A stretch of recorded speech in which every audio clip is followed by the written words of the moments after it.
En 922, après J. Tassé, un diplomate musulman, voyageant à travers la Russie, fut témoin d'un spectacle qui le hanterait pour le reste de sa vie. Ahmad ibn Fadlan observa des Vikings effectuer des rituels intimes avec une esclave avant de la brûler vive avec leur chef décédé. Son récit détaillé ressemble au scénario d'un film d'horreur, sauf que chaque mot est authentique.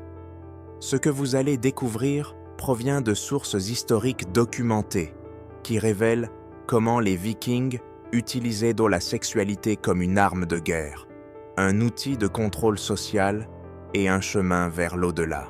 Ces pratiques ont façonné l'Europe médiévale et influencé des concepts de pouvoir qui persistent encore aujourd'hui. Les preuves sont si troublantes que de nombreux historiens les ont initialement rejetées comme étant de la propagande ennemie. Des consommations de mariages publics observées de par des familles entières aux exécutions sexuelles réalisées comme divertissement, du viol comme guerre psychologique systématique, aux rites funéraires intimes impliquant des sacrifices humains. Les pratiques sexuelles vikings étaient des méthodes calculées pour maintenir la domination capable de choquer les publics modernes. Les preuves proviennent des sagas des découvertes archéologiques et des témoignages oculaires qui révèlent une société où violence et plaisir étaient indissociables. Dans la société viking, votre rôle sexuel déterminait si vous viviez en tant que citoyen respecté ou mouriez en paria social. Le pouvoir et la domination régissaient toutes les relations intimes avec la subtilité d'une hache de guerre. Les Vikings avaient deux concepts cruciaux qui pouvaient littéralement causer votre mort, Vagar et Eroger.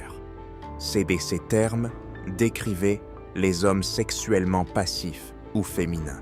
Être appelé Vakorton Vagar était une insulte si dévastatrice que la loi viking stipulait explicitement qu'elle justifiait un meurtre.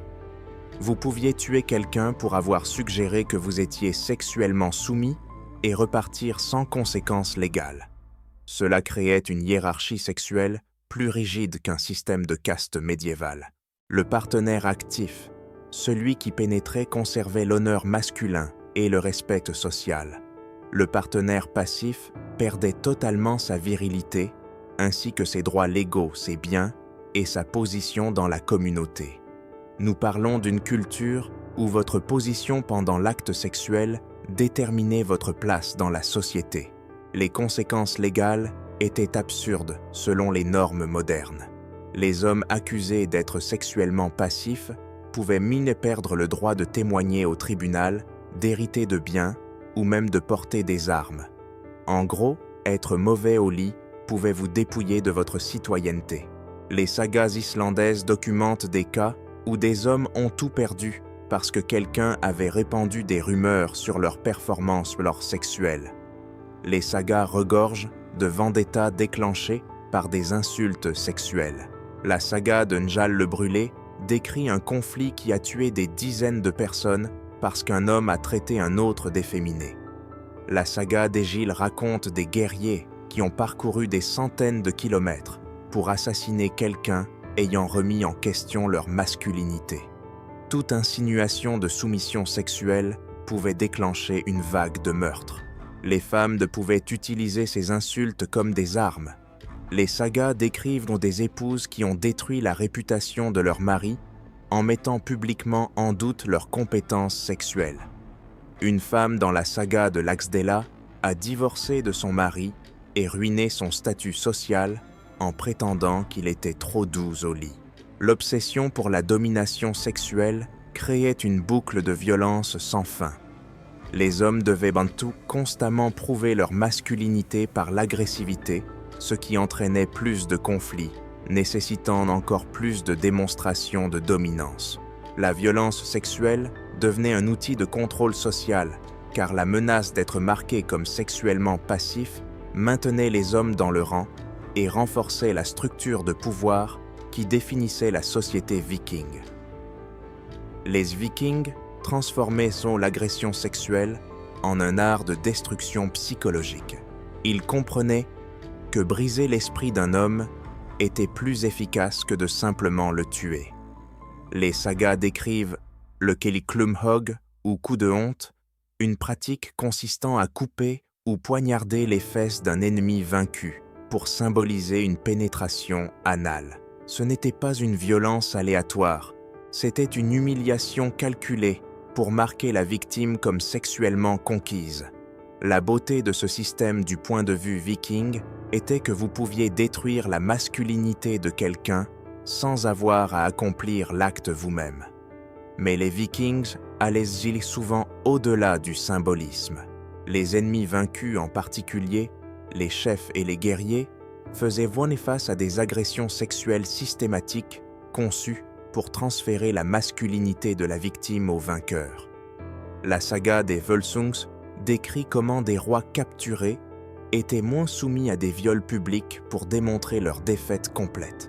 Selon les croyances des Vikings, forcer quelqu'un dans le rôle passif volait littéralement leur essence masculine et l'ajouter à la vôtre. L'impact psychologique était dévastateur et intentionnel. Un homme sexuellement violé ne pouvait pas retourner dans sa communauté avec son honneur intact. Son propre peuple le rejetait souvent parce qu'il avait été marqué comme efféminé. Certaines victimes se suicidaient plutôt que de vivre avec la honte. D'autres devenaient des parias, errant entre les communautés comme des rappels vivants de la domination viking.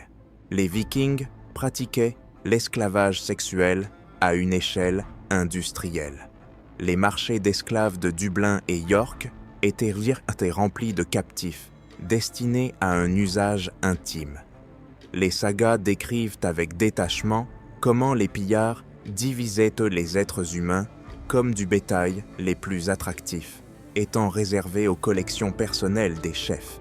La saga de Yokni mentionne le comte Sigurd, gardant un harem de femmes irlandaises capturées, les traitant comme des objets interchangeables pour son plaisir. Les lois vikings créaient un système à 2 vitesses qui ferait passer un défilé pour progressistes.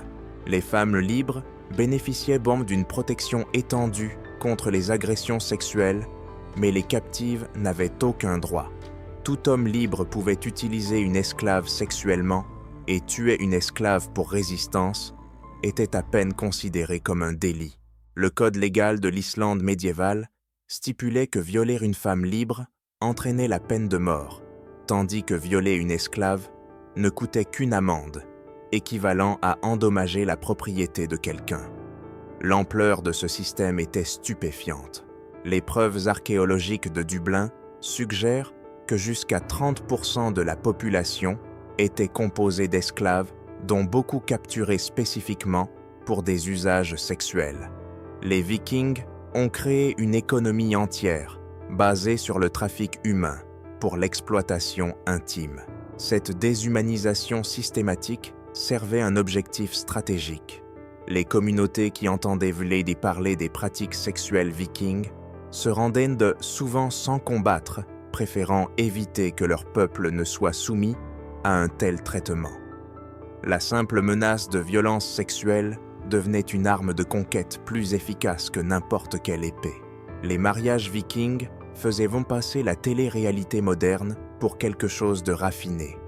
L'intimité n'était pas seulement rare, elle était légalement problématique et potentiellement coûteuse. La famille de la mariée devait assister à la première rencontre sexuelle du couple pour s'assurer de la consommation correcte. Sans témoin pour confirmer que la pénétration avait eu lieu, le mariage pouvait être déclaré invalide et la famille de la mariée pouvait exiger le retour de la dot. Imaginez devoir performer sexuellement pendant que vos beaux-parents prenaient des notes pour d'éventuelles procédures judiciaires. La cérémonie elle-même était chargée de symbolisme sexuel qui ferait rougir un réalisateur de films pour adultes. Le rituel de Mjolnir impliquait de placer le marteau de Thor sur les genoux de la mariée pendant la cérémonie. Tout le monde comprenait cela comme une bénédiction de fertilité avec une signification phallique explicite. Le marteau était ensuite béni par le prêtre et passé parmi les invités pour qu'ils le touchent, créant un rituel sexuel communautaire, déguisé en cérémonie religieuse. Le retrait de la couronne nuptiale de la mariée par le marié servait d'annonce publique qu'il allait prendre sa virginité. Cela se passait devant les témoins assemblés qui escortaient ensuite le couple jusqu'au lit nuptial. Les prêtres et les membres de la famille bénissaient le lit avec des prières de fertilité, qui étaient essentiellement des propos grivois sanctifiés. La consommation elle-même avait lieu pendant que les membres de la famille attendaient derrière la porte, écoutant les sons qui confirmeraient l'achèvement du mariage. Le lendemain matin, les draps ensanglantés étaient examinés et exposés comme preuve de la virginité de la mariée et du succès du mariage. Ces draps étaient de souvent conservés comme des documents légaux pouvant être présentés au tribunal en cas de contestation du mariage. Dans certains cas, des membres de la famille de confiance restaient dans la pièce pendant la consommation pour fournir un témoignage oculaire. La saga de Grettir le Fort décrit un mariage où l'oncle de la mariée était resté dans la pièce pour s'assurer que le mariage était correctement consommé. Pouvez-vous imaginer votre oncle Michel vous regarder faire l'amour avec votre femme? Les implications légales étaient sérieuses. Si la mariée n'était pas vierge, sa famille pouvait être poursuivie pour fraude. Si le marié ne pouvait pas performer, la famille de la mariée pouvait exiger une compensation pour marchandises endommagées. Les codes juridiques islandais spécifiaient des pénalités précises pour divers échecs sexuels pendant la nuit de noces, créant un cadre légal qui traitait l'intimité comme une transaction commerciale. Les sentiments de la mariée et du marié étaient donc sans importance face aux implications légales et financières de leur performance sexuelle. L'amour était un luxe que la société viking ne pouvait se permettre quand des dots et des lignées étaient en jeu. Le témoignage d'Ahmad ibn Fadlan ressemble à l'étude anthropologique la plus troublante jamais écrite. Sa description des rituels funéraires vikings était si choquante que les historiens ont passé des siècles à essayer de prouver qu'il mentait. Malheureusement pour notre foi en l'humanité, les preuves archéologiques ont confirmé la plupart de ces observations. Lorsqu'un chef viking mourait, les funérailles devenaient une orgie de plusieurs jours conçue pour transférer la force vitale des vivants afin d'assurer le pouvoir du chef dans l'au-delà. Les Vikings croyaient que l'énergie sexuelle pouvait être transférée par contact intime et canalisée vers les morts. Ibn Fadlan décrit le processus de sélection avec un détail clinique. Les Vikings demandaient aux esclaves du chef décédé « Laquelle d'entre vous mourra avec lui ?» L'une d'elles se portait volontaire, croyant qu'elle rejoindrait son maître à Valhalla comme sa compagne éternelle. Ce qui suivait rend les films d'horreur modernes dignes de dessins animés pour enfants. La jeune esclave choisie passait les derniers jours avant les funérailles à avoir des relations intimes avec plusieurs hommes de la tribu. Elle était traitée comme un vaisseau sacré dont le corps porterait la force vitale collective de la tribu vers l'au-delà. Les hommes lui disaient « Dis à ton maître que j'ai fait cela par amour pour lui ». Ils croyaient sincèrement transférer leur essence spirituelle à travers elle vers le chef décédé. Le rituel s'intensifiait chaque jour. Ibn Fadlan décrit comment la jeune esclave recevait des quantités croissantes d'alcool et de drogue tout en passant d'un homme à l'autre. Chaque rencontre était vue comme ajoutant plus de pouvoir spirituel à transférer au chef mort. Le jour des funérailles, la jeune esclave était conduite au bateau funéraire pour des rencontres intimes finales avec 6 hommes différents, chacun représentant un aspect différent du pouvoir de la tribu. Le récit d'Ibn Fadlan devient presque clinique dans ses détails. Ensuite, 6 hommes entraient dans le pavillon et avaient vu chacun des relations avec la jeune fille. Puis, ils la plaçaient à côté de son maître. Le point culminant impliquait que la jeune esclave soit étranglée avec une corde, tout en étant simultanément poignardée par une vieille femme appelée l'ange de la mort. Le bateau était ensuite incendié, tandis que la tribu chantait des prières destinées à assurer le transfert réussi de l'énergie sexuelle vers l'au-delà. Les archéologues de Moderne ont promis trouver des confirmations troublantes de ces pratiques. L'enterrement du bateau d'Osberg en Norvège contenait les restes de 2 femmes, l'une montrant des signes de mort violente. Des tombes similaires à travers la Scandinavie contiennent de jeunes femmes enterrées avec des hommes de haut statut, souvent avec des preuves de meurtre rituels. Les Vikings considéraient de cela comme l'honneur le plus élevé possible. La jeune esclave était censée devenir une figure semblable à une déesse portant le pouvoir collectif de la tribu vers le royaume des morts. Mais d'un point de vue moderne, cela représente l'un des exemples les plus systématiques de violence sexuelle déguisée en pratiques religieuses dans l'histoire humaine. La société viking créait un paradoxe qui déconcerterait aussi bien les féministes modernes que les traditionalistes. Les femmes de vikings libres jouissaient des droits qui n'apparaîtraient ailleurs en Europe que des siècles plus tard, tandis que les femmes esclaves subissaient un traitement qui choquerait les spécialistes de la torture médiévale. Les femmes vikings libres pouvaient divorcer de leur mari pour incompétence sexuelle avec la facilité de retourner un produit défectueux. Si un homme ne pouvait pas satisfaire sa femme, performait mal au lit ou était considéré comme efféminé dans son approche, elle pouvait légalement le quitter et prendre ses biens. Les femmes pouvaient hériter de terres, gérer des entreprises et proposer le mariage aux hommes qu'elles désiraient. La saga des gens de Laxardal décrit Eun la perspicace qui contrôlait de vastes territoires et arrangeait des mariages pour ses parents masculins. Certaines femmes devenaient de riches maigles marchandes, contrôlant des routes commerciales et commandant leurs propres navires.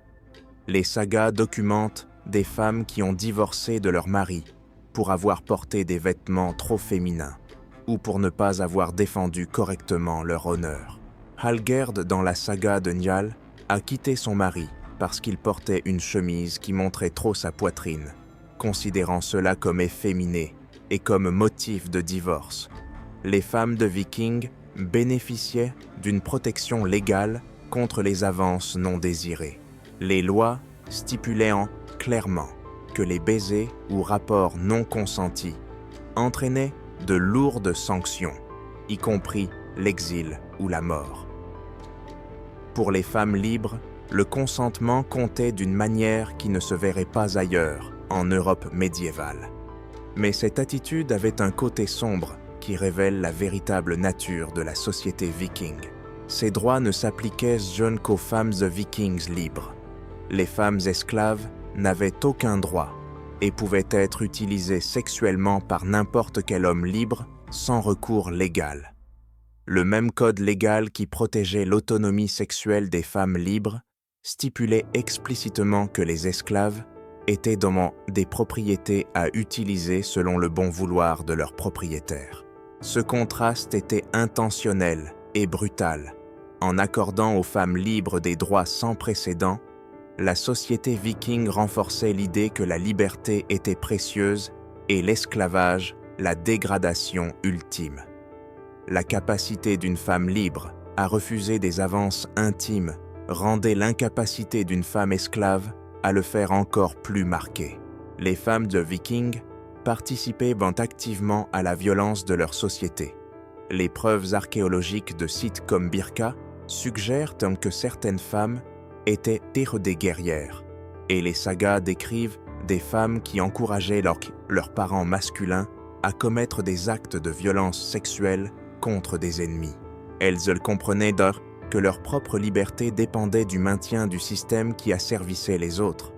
Alors que les femmes de Vikings gagnaient dans des droits significatifs à l'âge adulte, les bébés-filles étaient souvent abandonnées ou tuées si les familles ne pouvaient pas se permettre de les élever.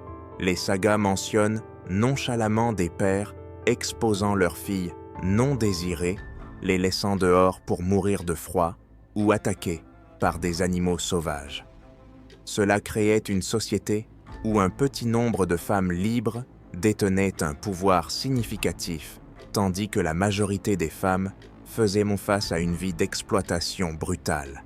Les attitudes vikings envers les relations homosexuelles créaient une hiérarchie sexuelle si complexe qu'elle nécessitait des juristes pour la naviguer. L'homosexualité était parfaitement acceptable à condition de respecter les règles sur qui pouvait pénétrer qui. Les sagas décrivent des guerriers qui parcouraient l'Europe à la recherche de conquêtes sexuelles des deux genres. La saga d'Éric le Rouge mentionne des hommes qui entretenaient à la fois des épouses et des amants masculins, traitant la domination sexuelle comme une forme de collecte de trophées. Tant qu'ils maintenaient donc leur rôle actif, ce comportement était non seulement accepté, mais célébré. Même les dieux faisaient face à des politiques sexuelles. Loki était constamment moqué pour avoir pris une forme féminine et avoir porté des enfants, y compris en donnant naissance au cheval à 8 pattes d'Odin Sleipnir. Odin lui-même était critiqué pour avoir pratiqué le cèdre, une forme de magie associée aux femmes. La prose Edda décrit comment d'autres dieux remettaient en question la masculinité d'Odin parce qu'il s'engageait dans des pratiques considérées comme féminines. Les hommes qui pratiquaient cette magie étaient souvent considérés comme urgi, sexuellement déviants, car ils assumaient des rôles féminins. Mais ils étaient également craints et respectés pour leur pouvoir surnaturel, créant un paradoxe où les hommes les plus puissants étaient aussi les plus sexuellement suspects. La loi viking reflétait ces attitudes complexes avec une précision nordique typique. Bien qu'aucune interdiction spécifique contre l'homosexualité n'existât, de sévères pénalités s'appliquaient pour avoir accusé quelqu'un d'être sexuellement passif. Les codes légaux montrent que les insultes sexuelles étaient prises plus au sérieux que de nombreux crimes violents, les fausses accusations de passivité sexuelle entraînant des peines équivalentes à celles du meurtre. Les hommes montrant des traits féminins, que ce soit dans leur tenue, leur comportement ou leur pratique de sexuelle, risquaient une destruction sociale complète. La pression pour maintenir une domination masculine était si intense qu'elle façonnait tous les aspects de la société viking, de la choix des vêtements au parcours professionnel, en passant par les pratiques religieuses. Les Vikings transformaient la violence sexuelle en divertissement public, avec l'enthousiasme des producteurs de télé-réalité modernes. La justice se concentrait autant sur le spectacle que sur la punition, créant un système légal qui doublait en théâtre sadique.